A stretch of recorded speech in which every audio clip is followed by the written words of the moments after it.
Hey everybody, welcome to Movement Monday. I am Terri Edwards. I'm kind of filling in for Joseph. Um, I'm going to go over basically a case study, if you will. So we're going to kind of do this a little bit differently. So last week we were working on some joint flossing with the foot, and I noticed as I was doing, oh goodness, I forgot the name of it, but we were lateral blade. We were doing lateral blade, and I noticed that there was a lot of issues with it on my left foot. I could not do it without my nervous system immediately getting revved up.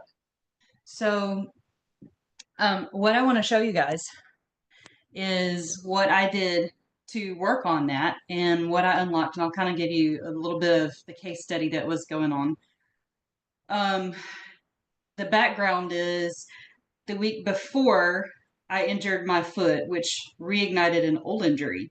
I was stepping off the steps a few weeks ago and was carrying something heavy and stepped wrong on my left foot, and it reignited an old injury.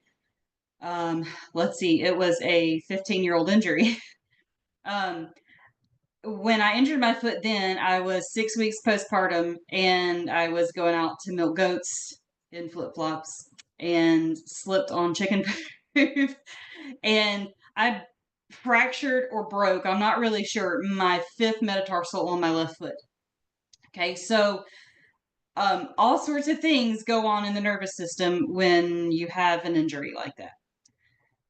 And I felt as soon as I stepped on that lateral blade, I immediately felt the difference of what was going on in my nervous system. My nervous system went through the roof, hypertonic. It was not happy. So, what I put together to work on that was um, unlocking all of the pain that I had been feeling in the last week. Um, so, I kind of reverted to a method of um, thinking through the pain and figuring out how I could move and feel every component of the pain at one time, and then kind of switch in and out of it. And by doing this, I was able to completely unlock all of the pain that I was having. So this was the fifth metatarsal on my left foot. And so I had this hurting, and by default, what my foot wanted to do was cave in on my arch. Okay. So in that process, after I walked a bit like that, and I can't even make it do it now, um, when I started walking with my arch, putting pressure on my arch to take it off of that fifth metatarsal, um, my heel was catching all the brunt. So in that process, I kind of developed some plantar fasciitis. So what I figured out to do in this case was you want to keep the, let's see, trying to get where you guys can see me a little better. I figured out that if I was working mostly on the ankle and putting pressure on the ball of my foot here, and I put pressure on that. So I'm trying to keep my toes placed appropriately. I'm being very careful as to how I'm putting pressure on my foot. Um, so I'm keeping knee joints closed and packed, and I am rotating, keeping the heel firmly planted in the ground. And what I wanted to do, because my hip was hurting and my ankle muscles all around my ankle were hurting, in different positions. So I had stress here. I had stress under the arch of my foot. I had stress on the fifth metatarsal. So keeping, and my knee was hurting. Okay. And my knee was hurting because out of close impact, it was twisting to compensate. So, because everything's trying to give up resources here, because my nervous system said, don't put any pressure on that fifth metatarsal because that's going to hurt. And it did. So, I'm planting my foot and I'm keeping my knee close impact and I'm just twisting. Okay. And in that process, I am keeping my hip also close impact. So I'm feeling everything that was giving up resources is giving up its resources in this movement. Okay. And all I'm doing is just twisting back and forth with everything in close impact. The hip, the knee, the ankle is firmly planted. And I start to feel some structure changing here. So then I just kind of put something under there. This isn't the best option, but you could find anything that's thin. It's going to vary depending on what your foot structure is. You can give the arch some support here and do the same thing. Okay, and then I kind of wanted to go through this progressively because I realized this is unlocking some things here. So then I'm going to kind of lunge forward and this starts to strengthen. So I'll do 3 to 5 of these. This starts to strengthen in a little bit different way. Okay.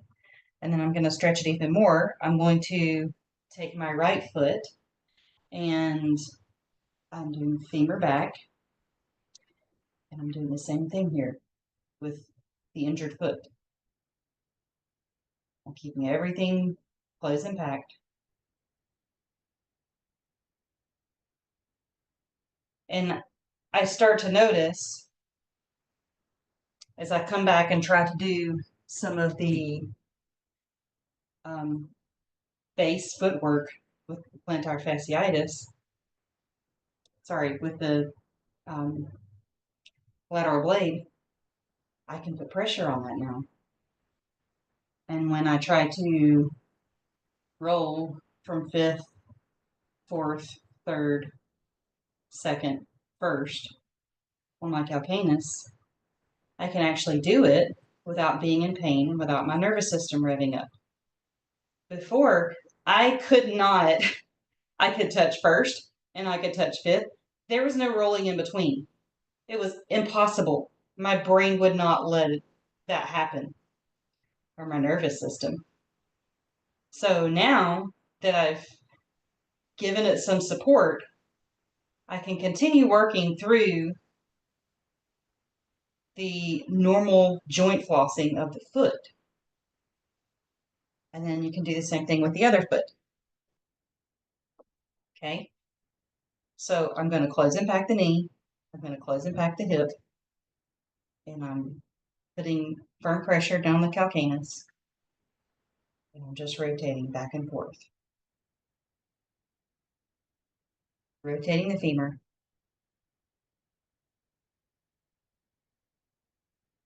Okay. And then I'm going to come out a little bit more. Because I want to give this a bit more load pressure with every step of the way. And I want to start at the base with as little stress as possible. Okay. Do some lunges.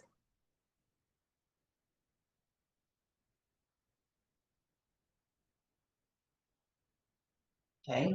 And then you can go back and do the lateral blade. And same thing here. And roll. I need to work with this foot a bit more because it wants to do the same thing with not touching the three middle metatarsals down. Those toes don't want to move. I've mostly been working on the left foot. What I noticed was after I start working on this, as I'm putting my foot down, my brain doesn't have to think anymore. I couldn't even go for a walk without my brain and my nervous system going, nope, nope, this is too much. And I had to literally think about every single step I took to see if I was doing it right.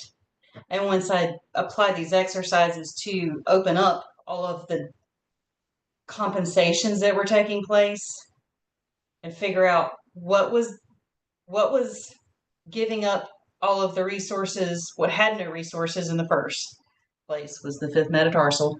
And then little by little, it kind of went up the kinetic chain as to what was giving up resources. So this can be applied to any pain you're having when you're doing joint flossing.